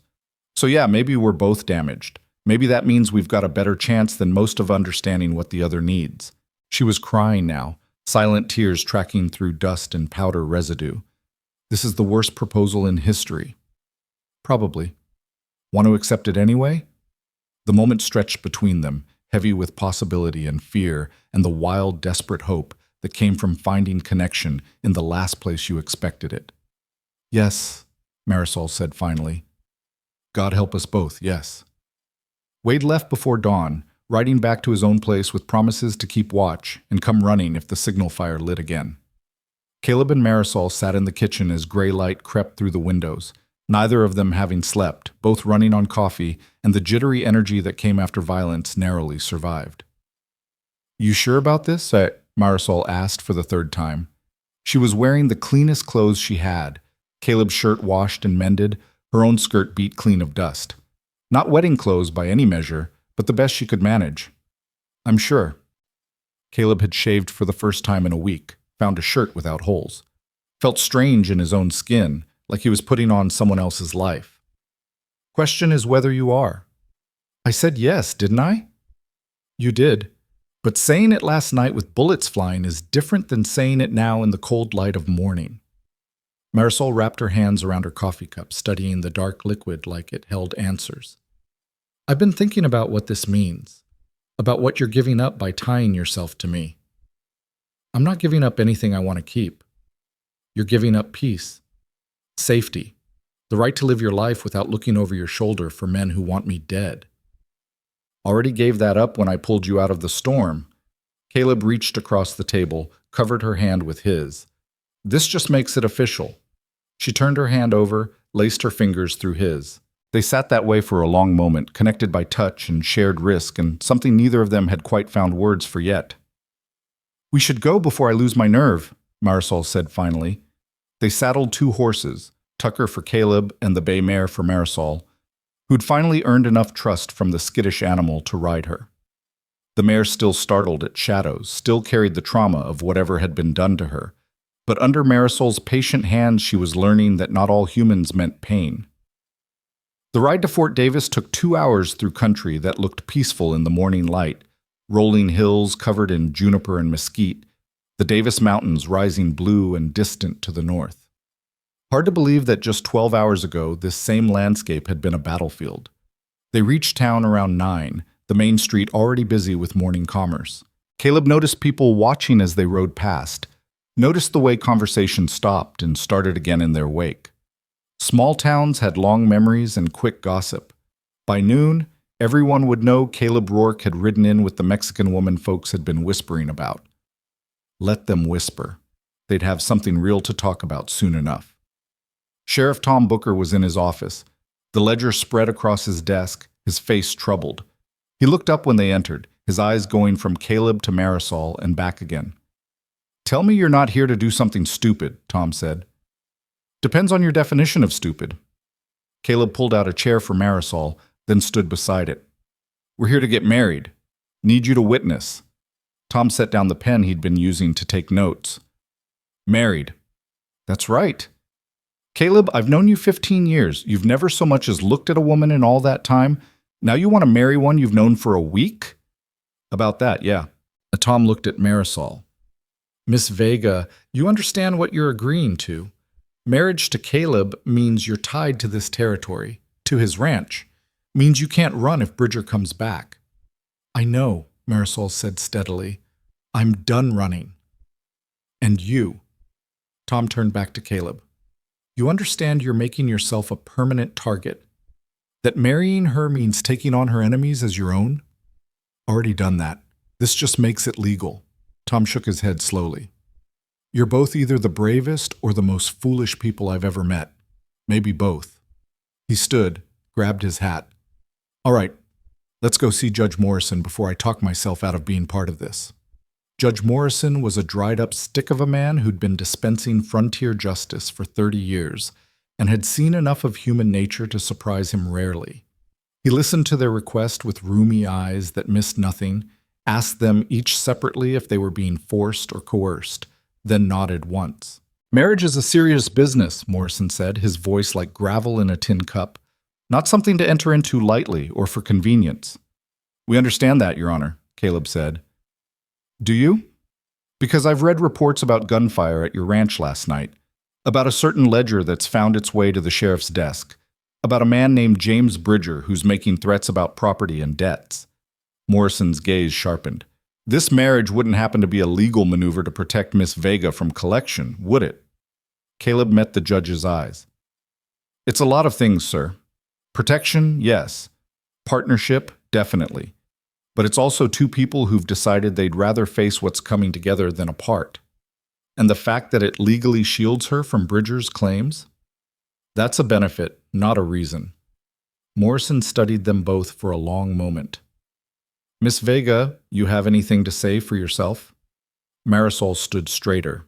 I say that a week ago I was walking through a storm with nothing but the clothes on my back and the knowledge that men were hunting me. Caleb could have left me there, could have turned me over to Bridger when he came calling, could have taken the easy path at every turn. But he didn't. He chose to stand with me when he had no reason to, no obligation. That's the kind of man I want beside me for whatever comes next. Even if what comes next is violence. Especially then. Morrison's mouth twitched, might have been a smile in a younger man. Well then, if you're both determined to walk this path, who am I to stand in your way? Sheriff, you're here as witness? I am, Tom confirmed. Then let's get on with it before someone starts shooting again. The ceremony was brief, stripped down to the essential words and promises. Morrison didn't embellish or sentimentalize, just asked the required questions and pronounced them married with all the romance of a man reading a property deed. But when Caleb said, "I do," and heard Marisol echo the words back, something shifted in his chest. A door he'd locked 15 years ago creaking open, letting light into spaces that had been dark so long he'd forgotten they existed. Tom produced a ring from somewhere, a simple gold band that had belonged to his late wife. "Can't have a wedding without a ring," he said gruffly. Mary would have wanted someone to use it. Caleb slipped it onto Marisol's finger. It fit perfectly, like some things were meant to be even when they made no logical sense. "By the authority vested in me by the territory," Morrison said, "I declare you husband and wife. May you both live long enough to regret this decision properly." Tom snorted. "That's the worst blessing I've ever heard." "It's an honest one. Most marriages deserve honesty more than poetry." Morrison signed the certificate with a flourish. "Congratulations, Mr. and Mrs. Rourke. Try not to get killed before you make it back to your ranch." They were halfway to the door when it swung open hard enough to bang against the wall. James Bridger stood in the doorway, flanked by two of his men. He'd cleaned up since last night, fresh clothes, fresh horse, but his eyes held the kind of fury that no amount of civilization could disguise. "How convenient," Bridger said, his voice deadly calm. "All the people I need to see in one place." Tom's hand went to his gun. "Bridger, you've got no business here." "I've got every business here. I'm here to file a complaint about theft, assault, and harboring a criminal." "Those complaints would be against me," Caleb said, "and they're lies." "Are they?" Bridger pulled a paper from his coat. "I have documentation of debts owed by one Marisol Vega in the amount of $3,000 secured by her father's estate and personal guarantee. I have witness testimony that she fled El Paso with property belonging to me. And I have evidence that you, Mr. Rourke, have been sheltering her from legal collection." Morrison took the paper, read it carefully. "This appears to be in order." Caleb's stomach dropped. "Judge, however," Morrison continued, "there's a problem with your claim, Mr. Bridger. This complaint names Marisol Vega, but that woman no longer exists." Bridger's eyes narrowed. "What?" Morrison held up the marriage certificate, ink still wet. "As of 10 minutes ago, the woman you're seeking is now Marisol Rourke, wife of Caleb Rourke. Under territorial law, a married woman's debts become her husband's responsibility, but only if they're legitimate debts. And according to the ledger Sheriff Booker has shown me, your business practices suggest these debts might not be as legitimate as you claim. That ledger was stolen property. That ledger is evidence of criminal enterprise," Tom cut in. "Wire fraud, prostitution, bribery of public officials. You want to press charges about theft, Mr. Bridger. I'll be happy to start with the charges contained in these pages." Bridger's composure cracked. "You can't." "I can and I am. I've already sent copies to the federal marshal in Austin. He'll be very interested in how a respected El Paso businessman has been running brothels, fixing court cases, and threatening honest citizens. Those are fabrications. They're in your handwriting, or your accountant's, which is the same thing." Tom stepped forward, his hand still on his gun. "Now you've got two choices. You can ride out of this town and this territory and never come back. Or you can stay and face federal charges that'll put you in prison for 20 years if they don't hang you first. You're bluffing. Try me." The standoff stretched tight as wire. Everyone in the room balanced on the edge of violence. Caleb shifted his weight, ready to move if Bridger's men went for their guns. Marisol stood absolutely still beside him, her hand slipping into his and gripping tight. Morrison cleared his throat. Mr. Bridger, I suggest you take the sheriff's advice. Texas may be a long way from civilization, but we still have laws. And those laws protect married women from exactly the kind of collection you're attempting. She was mine first. She was never yours, Caleb said quietly. People aren't property, no matter what your ledger says. You think marriage changes anything? I'll find a way around it. I'll break you both. You can try, but that ledger's already out there, being read by people you can't buy or threaten. And every day you spend trying to destroy us is another day those federal marshals get closer to El Paso. Caleb took a step forward. You're a businessman, Bridger. Do the math. Weigh the cost against the return. Ask yourself if revenge is worth losing everything you've built. Bridger's jaw worked, fury and calculation warring across his face. He looked at Marisol, at the ring on her finger, at the marriage certificate in Morrison's hand, looked at all the things that had seemed so certain yesterday and weren't certain anymore. This isn't over, he said finally. Yes, it is. Caleb's voice carried absolute conviction. It's over because if you come near my wife again, I'll kill you. Not a threat, just fact. Legal or not, right or wrong, I'll put you in the ground and sleep easy doing it. That's the new math, Bridger. That's what marriage means. The words hung in the air like smoke. Bridger stared at Caleb, seeing something in his face that made his own expression change. Recognition, maybe. The understanding that some men meant exactly what they said and nothing would stop them from following through. Come on, Bridger said to his men. We're done here. They watched him leave, watched through the window as he mounted his horse and rode out of town with his men trailing behind. Watched until the dust settled and the street returned to its normal rhythm. Well, Morrison said into the silence. That went better than expected. Tom let out a breath he'd been holding. I need a drink. Make it two, Caleb agreed. But Marisol was staring at her hand, at the ring that marked her as someone's wife, someone's partner, someone who belonged somewhere, instead of just passing through. Is it really over? She asked. For now, Tom said. Those federal marshals are real, and they're coming. Bridger's got bigger problems than one woman and one ledger. He'll be too busy trying to save his empire to worry about revenge. And if he's not? Caleb squeezed her hand. Then we deal with it, together. The ride back to the ranch felt different than the ride in. The landscape hadn't changed, but something in how they moved through it had. Sitting easier in their saddles, not watching the horizon with quite the same vigilance.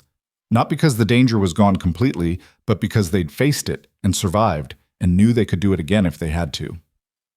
When the ranch came into view, Caleb felt something in his chest ease. Home. He'd lived here 15 years and it had never quite been home. Just a place to work, to sleep, to exist in the spaces between one day and the next. But looking at it now with Marisol beside him, he could see what it might become. Not just survival, but life. They spent the afternoon repairing the damage from the night before, patching bullet holes, cleaning weapons, checking the perimeter. Normal work, the kind that came after violence when you had to rebuild what had been broken. Around sunset, Marisol found Caleb in the barn, mending the stall door one of Bridger's men had damaged trying to take cover. I've been thinking, she said. About? About what happens now. About what we are to each other. Caleb set down his tools, gave her his full attention. We're married. That's what we are. We got married for protection, for legal cover. That doesn't make us... She struggled for the word. Real. Felt pretty real to me, standing in front of Judge Morrison. You know what I mean? We barely know each other, Caleb. We've never even... She gestured vaguely, color rising in her cheeks. Kissed? Caleb supplied. That. Or talked about what we expect from this, or whether this is just temporary until the danger passes. Caleb thought about his answer carefully. Nothing about this feels temporary to me. But I'm not going to force anything you're not ready for. We can take this slow as you need, figure it out as we go. And if I'm never ready? If I'm too damaged for what marriage is supposed to be? He crossed the space between them, took her hands in his. Then we'll figure out what our marriage is instead of what it's supposed to be. There's no rules saying it has to look like anyone else's. Marisol looked up at him, searching his face. Why are you so patient with me? Because you're worth the patience. He brushed a strand of hair from her face, the gesture tender in a way that felt new and old at the same time. Because I spent 15 years being patient with grief and loneliness. Seems like being patient with hope is a better way to spend the next 15. That's the most romantic thing anyone's ever said to me. That's sad commentary on the men you've known. She laughed, a real laugh, the first he'd heard from her. It transformed her face, made her look young and unguarded and alive. Can I kiss you? Caleb asked. I thought you'd never ask. The kiss was gentle, tentative, two people learning the shape of something new. When they pulled apart, Marisol was crying again, but this time the tears felt different. Release instead of fear, hope instead of despair. Thank you, she whispered. For what? For seeing me. For choosing me. For making me believe I could be someone's wife instead of just someone's target. You were always someone worth choosing. Just took me finding you in a storm to figure it out. They stood in the barn as the light faded, holding each other while the horses shuffled in their stalls and the ranch settled into evening sounds. Outside, the desert stretched vast and empty under a sky beginning to fill with stars. The next weeks passed in a rhythm that felt almost normal. They worked the ranch together, Marisol proving herself invaluable with the horses and the leather work that Caleb had been neglecting for years. She gentled the bay mare until the animal would eat from her hand and follow her around like a dog. She mended every piece of tack in the barn, then started making improvements. New saddlebags, a bridle designed to be gentler on a horse's mouth. She cooked, transforming Caleb's sparse stores into meals that tasted like someone cared whether he lived or died. She planted a garden in the space behind the house, coaxing vegetables from the hard ground through sheer determination and knowledge passed down from her father. And slowly, carefully, they learned to be married. Not the way stories said it should be, all passion and romance and instant connection. Instead, it came in pieces, small moments of understanding that built into something larger.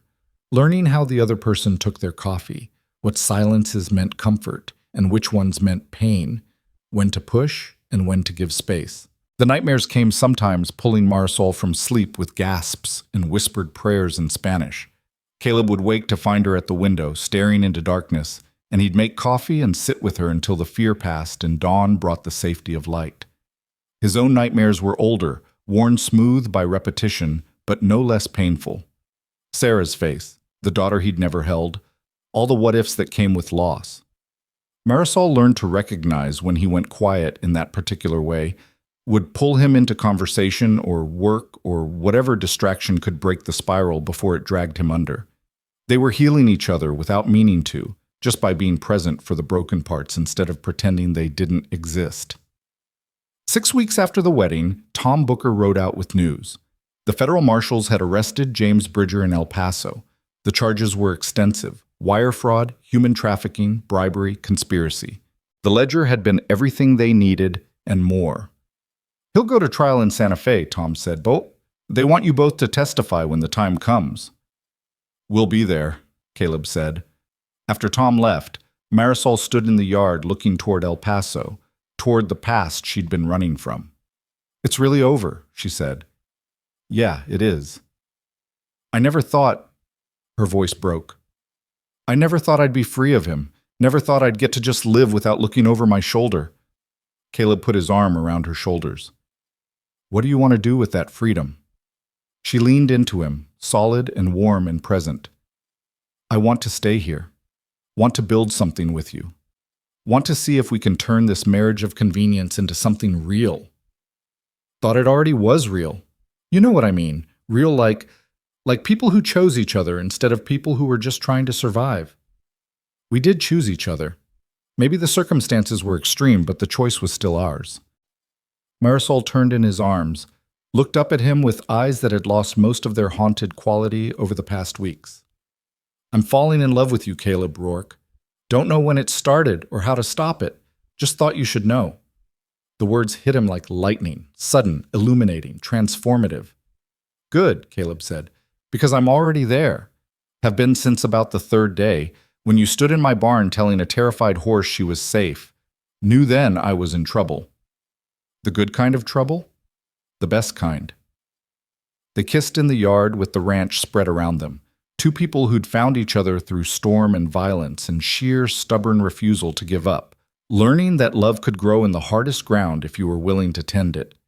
The trial happened in October, when the heat had finally broken and the desert had turned briefly green from autumn rains. Caleb and Marisol testified about the ledger, about Bridger's threats, about everything they'd endured. Marisol held her head high through it all, refusing to be ashamed of surviving. Bridger was sentenced to 20 years in the territorial prison. His empire in El Paso collapsed, his properties seized, his name becoming a cautionary tale about men who thought they could buy their way out of consequences. On the ride home, Marisol was quiet. When they stopped to water the horses, she finally spoke. My father would be proud of the testimony, of standing up, of all of it. I'm proud of you too. I know. She smiled. That's why I can say it, because you've given me a place where being proud isn't dangerous. They made it back to the ranch as the sun set, painting the sky in shades of amber and rose. The house looked warm and welcoming, lamplight showing through the windows. Marisol had made curtains last week, had hung pictures she'd bought in town, small touches that made it theirs instead of just his. Inside, everything was exactly as they'd left it. Coffee cups on the table, Marisol's sewing basket by the chair, Caleb's rifle above the door. The accumulated evidence of two lives being lived in the same space, building toward a future instead of just surviving the present. That night, after dinner and evening chores and all the small rituals of their shared life, Marisol took Caleb's hand and led him to the bedroom. I'm ready, she said simply. Ready to be your wife in every way. Ready to build our life without fear holding me back. What happened between them was private, sacred, theirs alone. But afterward, lying in the darkness with Marisol curled against his chest, Caleb felt something he hadn't felt in 15 years. Complete. Not because she'd filled some empty space in him, but because she'd shown him that the empty spaces didn't define him. That he could carry loss and love both. That being broken and being whole weren't opposite things but parts of the same human experience. I love you, he said into her hair. I love you too. She pressed closer. Thank you for coming out into the storm for me. Thank you for being worth finding. Winter came and went. They worked the ranch, built up the herd, expanded the house to include a real bedroom and a kitchen big enough for Marisol's cooking. Wade Mercer visited regularly, bringing news from town and staying for meals that always lasted longer than planned. Spring brought a different kind of news. Marisol stood in the kitchen, one hand on her still flat belly, eyes wide with wonder and fear. I'm pregnant, she said. Caleb felt his heart stop, restart, trip over itself. All the old fear came flooding back. Sarah dying, the daughter he'd never held, all the ways love could destroy you when it was taken away. Marisol saw it in his face. I'm scared too. I know, but I want this. Want our child. Want to see what we can build together. Caleb crossed to her, put his hand over hers on her belly. Felt the future growing there, fragile and frightening and precious. I'm terrified, he admitted. Me too. But I want this too. Want to see your eyes in our child's face. Want to teach them how to ride and shoot and be brave like their mother.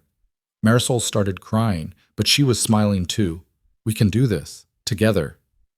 Together, Caleb agreed. The baby came in early winter, a daughter with Marisol's dark hair and Caleb's stubborn determination. The birth was hard, but Marisol survived it, came through on the other side, exhausted and triumphant, and absolutely refusing to let fear win. They named her Sarah Elena. Sarah for the past Caleb had lost. Elena for Marisol's mother.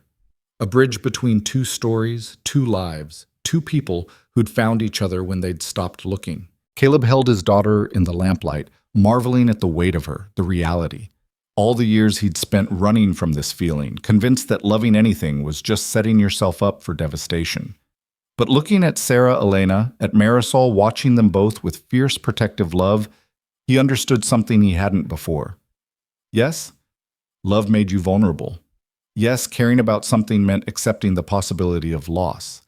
But the alternative, the empty years, the careful solitude, the safety that looked like death, that was worse than any pain loss could bring. "What are you thinking?" Marisol asked. "That I'm grateful for the storm that brought you here, for every hard choice that led to this moment. Even the shooting?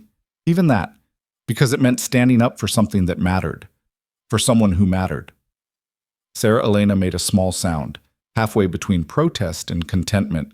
Caleb looked down at her, at this new person who held all their hope and fear and love, and felt something settle in his chest. He'd spent 15 years broken, convinced that was all he'd ever be. But Marisol had shown him that broken things could be mended, that scars were just evidence of survival, that the courage to love again after loss was the bravest thing a person could do. Outside, wind moved through the desert, carrying the promise of spring rains. Inside, a family sat in lamplight, husband, wife, daughter, building a life from the pieces of two shattered pasts. The ranch that had been Caleb's refuge from pain had become something else entirely. A home. A place where love grew despite hard ground, where two people who'd been taught not to trust had learned to believe in each other. Where a man who'd chosen solitude and a woman who'd chosen running had both chosen, finally, to stay. And in the staying, had found everything they'd been looking for without knowing they were searching. The story that had started in a storm ended in stillness. Not the empty stillness of absence, but the full stillness of peace. The kind that came from knowing you were exactly where you were supposed to be, with exactly who you were supposed to be with. Caleb looked at his wife, his daughter, his life, and felt grateful for every hard mile that had led him here. The ledger that had started everything sat locked in a trunk in the barn, no longer a weapon or a shield, just a reminder of what they'd survived. Someday they'd tell Sarah Elena about it, about how her mother had walked 80 miles through desert heat, about how her father had chosen love over safety. But tonight, they just sat together in the warm glow of lamplight, letting the past settle into memory and the future unfold one quiet moment at a time. Outside, the desert stretched vast and empty under a sky full of stars. But inside, the house was full of love, of hope, of all the things worth fighting for when fighting mattered. And when the wind rose again, carrying the scent of rain and distance, Caleb wasn't afraid of the quiet anymore, because the house wasn't empty. And the storm, when it came, wouldn't find them alone.